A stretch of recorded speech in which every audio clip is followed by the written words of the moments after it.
예, 사사기 16장 1절에서부터 5절까지 말씀입니다. 함께 1절부터 읽습니다. 1절입니다. 삼손이 가사에 가서 거기서 한 기생을 보고 그에게로 들어갔더니 가사 사람들에게 삼손이 왔다고 알려주매 그들이 곧 그를 애워싸고 밤새도록 성문에 매복하고 밤새도록 조용히 하며 이르기를 새벽이 되거든 그를 죽이리라 하였더라. 삼손이 밤중까지 누워있다가 그 밤중에 일어나 석 문짝들과 두 문설주와 문빗장을 빼어 가지고 그것을 모두 어깨에 메고 헤브론 앞산 꼭대기로 가니라. 이후에 삼손이 소렉 골짜기에 들릴라라 이름하는 여인을 사랑하며 블레셋 사람의 방백들이 그 여인에게로 올라가서 그에게 이르되 삼손을 꿰어서 무엇으로 말미암아 그 큰 힘이 생기는지 그리고 우리가 어떻게 하면 능히 그를 결박하여 굴복하게 할 수 있을는지 알아보라. 그리하면 우리가 각각 은 1100개씩을 내게 주리라 하니. 아멘. 오늘 이 새벽에도 주님의 성전에 기도자로 서신 모든 분들, 예배자로 서신 모든 분들께 은혜가 넘치는 하루가 되기를 간절히 기도합니다. 오늘 하루 살아내시면서 좋은 일만 넘치시기를 간절히 축원합니다. 우리가 사사기 16장 말씀을 이제 봅니다. 사사기 16장은요, 삼손 이야기 중에 가장 클라이막스 이야기입니다. 교회 다니지 않는 사람도 사사기 16장 말씀을 알아요. 들릴라를 만나서 했던 여러 가지 재미난 이야기들을 잘 알고 있습니다. 교회를 다니시는 많은 분들, 믿음이 있는 분들도 사사기 16장 말씀 기가 막힌 장면, 멋있는 장면, 훌륭한 장면으로 우리가 잘 알고 있습니다. 삼손은 탄생에서부터 이제 태어나면서 하나님의 복을 받은 사람이고요. 오늘 그 복을 받았던 것의 절정의 장면인데 16장 우리가 늘 그렇게 했죠. 하루에 한 장 우리가 보면서 쭉 가고 있는데 어제 저녁에 사사기 16장 말씀을 쭉 보다가 보니까 도저히 하루에 끝낼 수가 없는 거예요. 원고를 딱 쓰다 보니까 야, 이거 원고 했다가는 한 7시까지 예배가 계속 지속되겠다 싶어가지고 두 개로 쪼개서 오늘 말씀을 좀 전반부 후반부로 좀 나누게 되거든요. 아무튼 우리는 그동안에 봤습니다. 삼손은 어떤 사람으로 우리가 알고 있냐면 여호와의 영이 충만해서 이 모든 일들을 감당했던 사람으로 우리가 알고 있습니다. 갖고 있었던 그동안의 오해를 좀 털어낼 수 있는 시간이 되었으면 좋겠는데 제가 아마 이렇게 말씀을 전해도 다음에 또 삼손 이야기하면 그 여자관계, 복잡한 여자관계 이야기만 다들 기억하실 거예요. 몇 번은 더 반복해야지 아마 우리가 좀 이제 벗어날 수 있는데 16장 사건, 여자 밝히고 힘만 셌던 바보로 1절과 3절 우리가 기억을 하고 있는데 1절, 3절 내용을 우리가 좀 뒤집어 엎어야 돼요. 자, 1절 말씀을 다시 한번 우리가 읊었으면 좋겠어요. 1절 말씀 다시 한번 봅니다. 시작. 삼손이 가사에 가서 거기서 한 기생을 보고 그에게로 들어갔더니, 자, 여기서 가사 표시를 한번 해주세요. 지명을 알아야 돼요. 삼손을 오해를 떨쳐내기 위해서는. 가사 하면 여러분들 요즘 뉴스에서도 많이 나오잖아요. 가자지구 해가지고 나온 그 지역이거든요.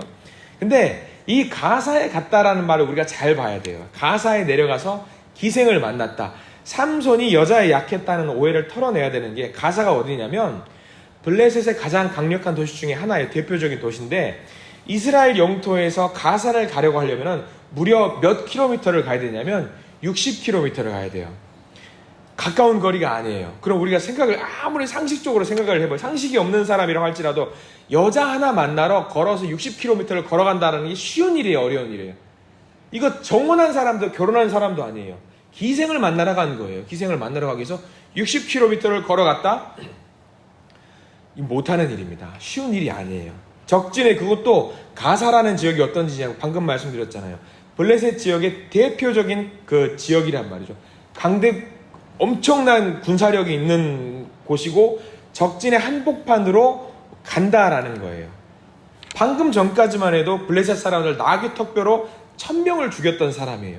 그러면 현상수배가 돼도 이상하지 않은 사람이에요. 저 사람 잡아라 해도 현상수배, 저 사람을 잡으면 얼마를 주겠다고 해도 이상하지 않은 사람인데 이 삼손이 여자 하나를 만나기 위해서 정혼자도 아닌 사람을 60km를 갔다라고 하는 거, 우리는 이건 상식적으로 납득이 되지 않는 거죠. 몸을 파는 여자라고 우리가 굳이 이야기를 한다면 이스라엘에도 많이 있고요. 점령했던 가나안에도 굉장히 많이 있습니다. 그럼에도 불구하고 삼손이 이 모든 위험을 무릅쓰고 가사를 갔다라고 하는 것은요, 의도를 갖고 간 거예요. 뜻을 갖고 간 거예요. 생각을 하고 간 거예요. 자, 왜 우리는 성경책에서 1절, 3절에서 집중을 하면서 여기서 자극적인 소재를 우리가 만나게 되잖아요. 이 자극적인 소재를 우리가 집중하는 이유는 있어요. 간단합니다. 여러분들 여기 계신 분들 중에서도 아침 드라마 보는 분들 좋아하시죠? 아침 드라마. 즐겨보시는 분들 계실 거예요. 제 친구도 아침 드라마 보는 이유 있어요. 아침 드라마는 고정적인 시청률 이상이 나온대요. 그래서 제 친구 중에도 제 나이 또래 남자친구인데 아침 드라마를 보는 친구가 있어요. 늘 보면서 카톡방에 오늘의 아침 드라마의 주제를 요약을 쫙 해줘요. 그래서 이해하면서 보기도 싫어요. 관심도 없는데 근데 그걸 읽다 보면은 재밌어요. 왜 재밌냐면 굉장히 자극적인 소재가 있거든요. 뭐냐면 출생의 비밀, 그리고 보니까 다양한 남녀관계, 결혼하려고 막 알고 봤더니 아빠가 같아, 막 이런 소재들이 있단 말이에요. 굉장히 자극적인 거예요. 삼손 이야기도 마찬가지예요. 삼손을 두고 우리가 이야기의 가장 쉬운 소재가 뭐냐면 굉장히 자극적인 소재들이 많이 있어요. 그래서 흥미가 있고 관심을 가질 만한 소재들이 많이 있기 때문에 자극적인 삼손, 그 주제로 삼손을 이야기하면 삼손은 바보 같은 사람이고 여자 밝히는 사람이라는 것을 우리가 치부하고 거기에 끝내는 경우가 많이 있습니다. 근데 1절, 3절 말씀을 보면은 우리가 그렇게 오해하면 안 되는 거예요. 자, 1절을 우리가 방금 읽었는데 2절 말씀 한번 보세요. 2절 같이 읽겠습니다. 시작. 가사 사람들에게 삼손이 왔다고 알려짐에 그들이 곧 그를 애워싸고 밤새도록 성문에 매복하고 밤새도록 조용히 하며 이르기를 새벽이 되거든 그를 죽이리라 하였더라. 당연합니다. 삼손은 눈에 띄는 사람이에요. 머리를 안 자르고 길게 했던 사람이기 때문에 머리를 풀어헤친 사람 대본에, 그리고 덩치 큰 사람 알 수 있는 거예요. 삼손도 모르고 갔을까요? 나는 거기 가면은 어쩌면 잡힐 수도 있다는 걸 알고 가는 사람이에요. 알고 가는 사람. 보통 사건 아닙니다. 그래서 최고의 블레셋 도시 한복판에 가사에 들어가는 거예요. 알만한 사람들을 다 아는 거예요. 그리고 작당을 꾸비리죠. 이제 모두가 나가서 잡는 거죠. 2절 말씀에 가장 중요한 말씀 중 하나가 있는데 중간에 성문이라는 글자에 반드시 표시를 해 두시기 바랍니다. 성문이 중요합니다. 가사, 블레셋의 가장 대단한 도시에 가사의 성문이 뭘 상징할까? 성문이 뭘 상징할까? 사람들은 거기 모여서 성문에서 잡으려고 기다리고 있었다라는 거죠. 성문은요, 그 당시에 교류가 있었던, 무역이 있었던 장소, 장사하는 사람도 있었고 재판도 있었고 가장 중요한 판결들을 했던 번화가입니다. 번화가에 사람들이 다 모이는 거예요. 1000명이 모여도 삼손 한 명을 때려잡지 못했어요. 그러면 더 많은 사람들이 모여서 삼손을 잡기 위해서 작당을 꾸렸다라고 해도 이상하지 않은 거죠. 성문이라고 하는 것은요, 가사가 갖고 있었던 그 블레셋 민족의 위세와 권위를 상징하는 거예요. 블레셋 사람들이 성문에서 기다렸다고 하는 것은 거기서 그를 잡아서 우리가 그동안에 당했던 수치와 모멸감을 모두 없애버리고 우리의 위엄과 권세를 다시 한번 세우자라는 표현이 2절 말씀에 담겨 있습니다. 블레셋 민족은요, 삼손으로 그동안 얼마나 많은 피해를 입었는지 몰라요. 삼손의 말뜻을 기억하시죠? 작은 태양이라고 했습니다. 이 작은 태양을 잡겠다고 이제 매복을 하는 겁니다. 그리고 3절 말씀입니다. 3절 말씀 다시 한번 읽겠습니다. 3절입니다. 삼손이 밤중까지 누워있다가 그 밤중에 일어나 성 문짝들과 두 문설주와 문빗장을 빼어가지고 그것을 모두 어깨에 메고 헤브론 앞산 꼭대기로 가니라. 3절 굉장히 중요합니다. 우리는 3절 보면은 대번에 알게 돼요. 삼손이 여자 때문에 거기 간 게 아니라는 것을 알게 됩니다. 중간에 일어나요. 중간에 벌떡 일어납니다. 아마 삼손은 그랬을 것 같아요. 내가 가는 것을 다 알고 나를 잡을 것을 뻔히 알기 때문에, 사람들이 모일 것을 다 알기 때문에 사람들을 모으게 만들려고 했던 것 같아요. 블레셋 사람들에게 너희들 봐라, 내가 뭘 하는지 봐라, 내가 어떤 일을 하는지 봐라라는 것을 보여주기 위해서 사람들을 모이게 만든 다음에 거기서 성문짝과 문설주와 문빗장을 들고 갑니다. 자, 성문짝과 문설주와 문빗장을 들고 간다고 했습니다. 방금 성문이 뭐라고 말했습니까? 성의 권세, 블레셋의 권위, 그것을 말한다고 말씀드렸잖아요. 그것을 뜯어버렸어요. 밤에 몰래 그래서 기둥까지 뽑아서 갑니다. 그리고 그것을 들쳐매고 가지요. 자, 들쳐매고 어디로 갔다고 성경에 나와 있냐면 3절에 헤브론으로 갔다고 나와 있어요. 자, 그러면 이스라엘 영토에서 가사까지 60km를 걸어와요. 왔다가 문짝을 뜯어가가지고 들쳐매고 몇 킬로를 가냐면 헤브론까지 좀 더 가야 돼요. 62km를 가요. 60km를 갔다가 문짝 들쳐매고 62km를 돌아갑니다. 무려 120km예요. 엄청난 거리입니다. 엄청난 거리가. 자, 이게 상징하는 게 있어요. 1절과 3절이 상징하는 게 있어요. 블레셋을 통해서 삼손은 뭘 보여주려고 했냐면 내가 너희들의 권세와 권위를 들쳐매고 뜯어말고 가버리겠다. 돌아가겠다. 너희들은 모두 죽었다. 내 손에 죽고 하나님의 손에 초토화될 것이다 라는 것을 삼손은 그들에게 보여줬던 거예요. 깡이 있는 거예요. 삼손은. 우리가 이 삼손을 보면서 믿는 사람들은 이런 강단이 좀 있었으면 좋겠어요. 하나님께서 주신 힘, 하나님께서 주신 축복을 근거로 반드시 이렇게 될 거야. 내가 기도하면 하나님 들어줄 거야 라는 깡이 좀 있었으면 좋겠어요. 강단이.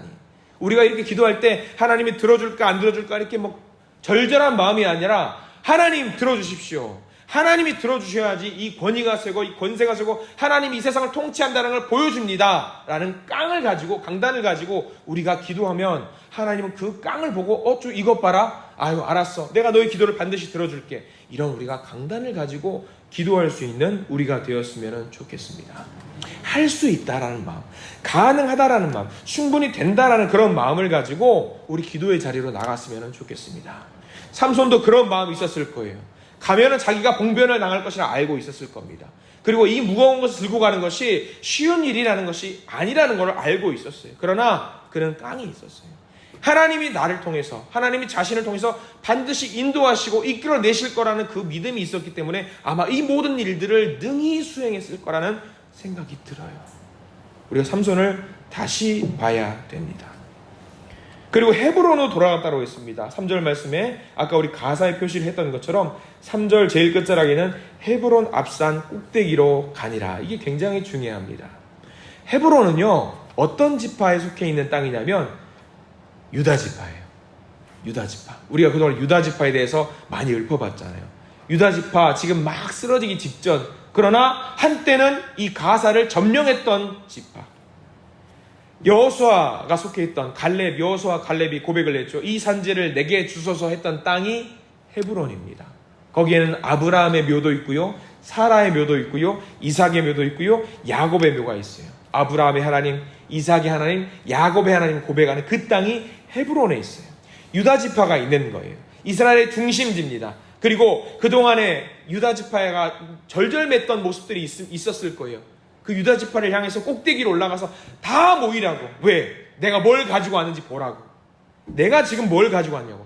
당신들이 그것도 절절맸던 이 블레셋 가사 사람들의 문짝을 내가 가지고 왔으니까 한번 보라고.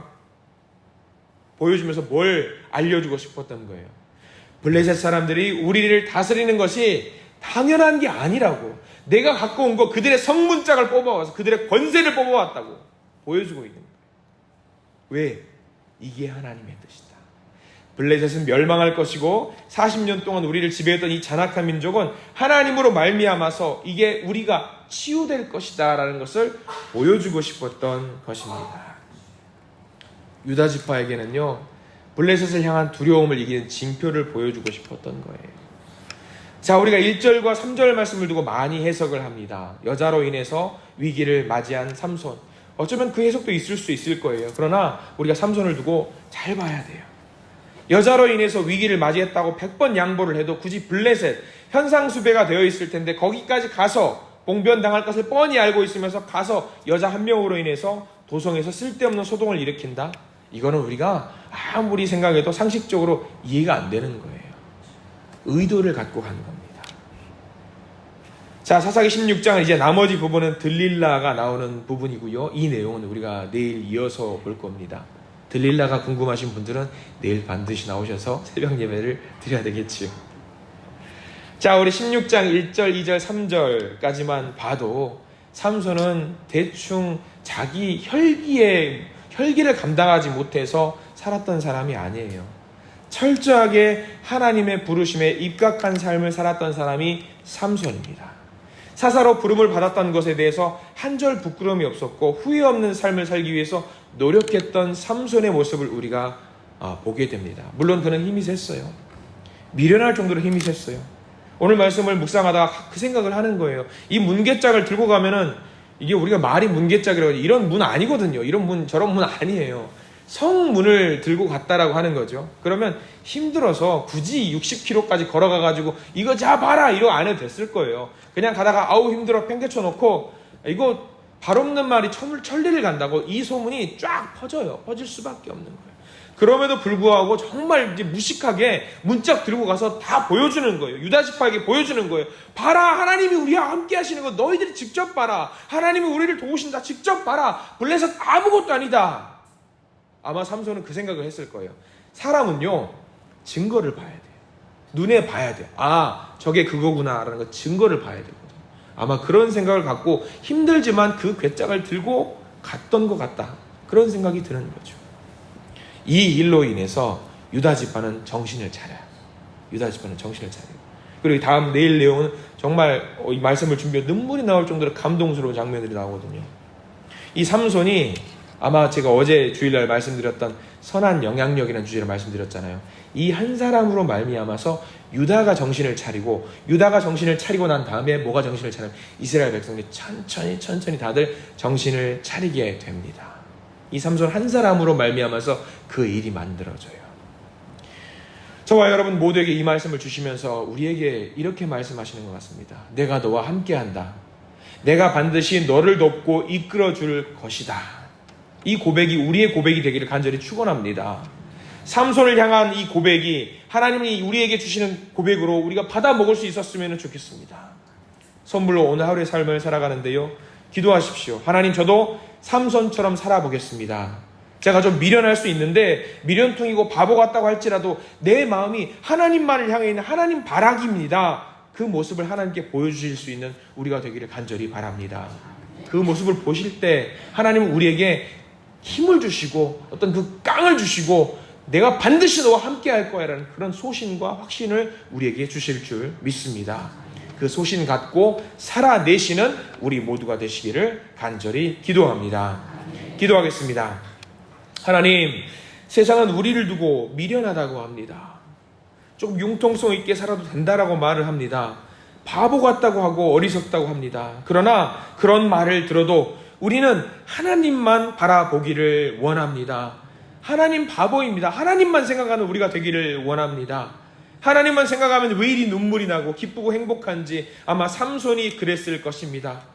가사에 있는 그 성문을 들고 가면서